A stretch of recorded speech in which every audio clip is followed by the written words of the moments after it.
bugün 9-cu siniflərin buraxılış imtahanına düşə biləcək növbəti bir suala baxırıq.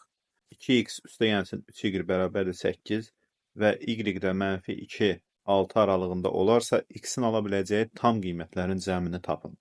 Verilən tənlikdən y-i tapaq. Yəni 2x üstə gəlsin 3y bərabərdir 8 tənliyindən 3y bərabərdir. Hər tərəfi 3-ə bölürük. Y bərabərdir 8 çıxılsın 2x bölünsün 3. Buradan da verilmiş sərhədləri qeyd edək. Mənfi 2-dən böyük 8 çıxılsın 2x. Kiçik bərabərdir 6-dan. Hər tərəfdə 3-ə vuraq. Mənfi 6-dan böyük 8 çıxılsın 2x. Kiçikdir 18-dən.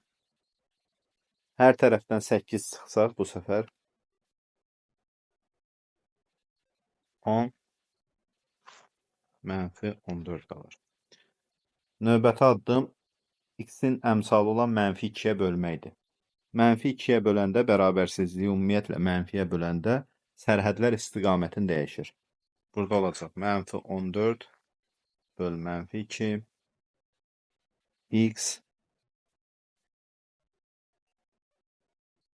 10 böl mənfi 2 x.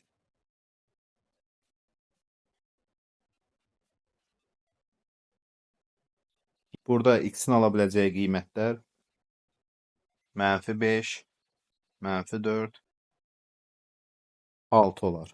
Və bunları cəmləsək, bunların mənfisi bunların müsbətini aparar və burada sadəcə 6 qalar. Yəni x-lərin cəmi və burada cavab 6-dır.